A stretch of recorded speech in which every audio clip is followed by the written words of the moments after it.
Meister Village, your boy Buckmeister, twice the nice that you are used to, Blemson, and today we are talking some ranking of kings. So hi, if you're new here, my name is Buckmeister Crew from Meister Geek Media. I talk all sorts of geek media from the comic books, the superheroes, animes, the sci-fis, all of that good stuff. So please feel free to tickle that subscribe button and that bell button so you never miss a video. So, ranking of kings. This second half was fire. Okay, first off, Bojji still top tier. We get to see things with Bojji that we didn't expect to see. Like, I know it's crazy to say that, but like, because Bojji's always been this character that has been very forgiving. Like, he's never been a character that's ever had like super negative emotions outside of sadness. You know what I'm saying?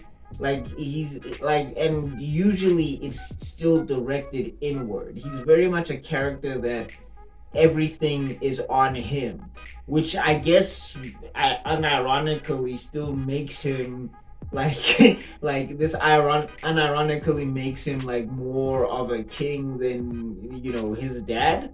His dad sucks. His dad still sucks. We'll get to that. But I'm just saying, we get to see an emotional spectrum of Bojji that I did not expect to see. And it was really cool. It was really cool because if you've seen the first half of this, then you know what happens to Bojji, and you know what happens with like the dude that was helping Bojji train. Why am I forgetting his name now? Domas. There we go. Domas. Yes, I googled that. I totally forgot his name. But yeah, if you know what was going on with Domas in the last half of the ranking of kings thing, I don't want to spoil this because I don't think a lot of people have watched it. You get to see where Bojji is coming from, and it's really interesting. And then you get to see what a good friend Kage is. Oh my gosh, Kage is the man. This second half has inspired my favorite anime duo in a long time. Vegeta Goku, eat your heart out, son. Bojji and Kage are Gon Kilowatt. I see y'all, but these two, man, oh my gosh, it is so magical every time Bojji and Kage are on screen together. I love these two characters separately, and I love them even more when they are together. And this second half, you get to see that friendship, man, and it is so fire. It is so fire. Oh my gosh, great stuff from Kage. Best side character in a long time. I can't.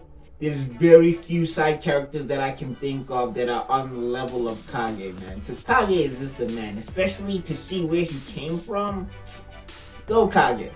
As I said before earlier, Boss still sucks. We get to learn more about Boss. We get to learn why him and Miranjo are so tight. Apparently, we get to see all of that. And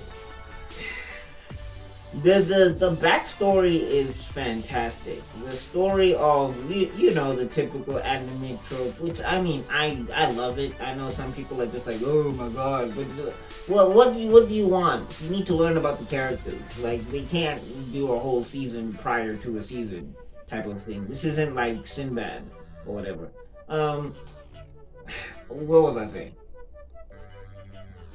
Anyway, the point being is that we get a lot of backstory with Miranjo and Bosse, and yeah, it doesn't exempt Boss in my personal opinion. He's still one of the worst anime dads of all time. He's no Show Tucker. He's not Show Tucker from Full Metal Alchemist, but I think Gin is a better dad than Boss. I think Gin is a better dad. Goku's a way better dad than Boss. Yes, that's how low on the list of dads that Boss is. Because anything that he was describing does not exempt all the stuff that he's pulled throughout this entire series. I don't want to hear it. He still sucks. They ramp up the animation in this. Like, the animation in this has already been fire, but then we get to a level where we get to see some crazy fights, and it was awesome to watch. And Bojji gets down, man. Everybody look at this little kid and they hear the whole and they think that he can't do nothing. And then when he gotta throw down, he throws down like a monster. Oh my gosh, it was so good to watch him, and the way they animated it and the way they had him moving and everything. It was so cool to watch him work, man. Bojji is just, it is awesome when he is on screen getting down. And you know, he's not the only one that gets down, but he's the one that gets down the most, as it should be, of course. Side note, we have got to talk about one of the coolest senseis that I've ever seen. Not that we've even seen the training of this man, but yo, whatever Despa did for Bojji, hats off to you, sir. Because Bojji right now, it's not that because they're doing an interesting thing with the power rankings of this. It's not that, you know, first off, I mean, Bojji, apparently he's at the place where if he can see you, you can't touch him. And I mean, that's an ability that he's trained, I guess, his whole entire life, which is big ups to Bojji because he's got his own dope fighting style or whatever. So, I mean, you gotta see, I gotta see how they're gonna challenge that. But the cool thing about this style is that it plays to Bojji's strengths, or this power system, it plays to Bojji's strengths, and it exploits other people's weaknesses, but it's not like physicality. It's not like Dragon Ball Z where you have to do more push-ups and you get in the hyper. I mean, they don't care about that stuff anymore. Let's be honest. Dragon Ball Super does not care about that stuff. But the point being is that usually it was a power system where you train, you get stronger, and you get physically stronger, you get physically faster, and you out physical your opponent, if that's a term. But in this ranking of kings, Bojji's kind of like a scalpel. He's like an accurate instrument. It's like no matter how strong you are, there are certain points in the physical human body that you cannot reinforce. And there's also certain and no matter how big a structure is, there's only certain places where the structure is really strong and together, and there's certain areas where it's easier to exploit that structure. So that's basically what they're going with so far, that anything that you can throw at Bojji right now, he's able to dismantle it because of Despa's training. And they really utilize it in a really interesting way in these fight scenes.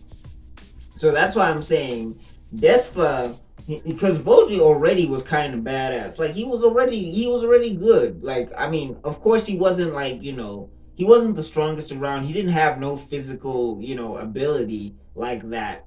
He could take a punch. Bojji's one of the toughest characters. He can take a punch, but he can't dish it out. But this is the only way that he can dish it out, and it is so dope to see that in action. And I just gotta clap it up for Despa, because Despa is one hell of a teacher, man. It's good work. It's good work, Despa. You dope. You dope, son. All in all, watch this series. Watch it. Oh my gosh, watch it. It is so good. It is so good. Like, I had so much fun.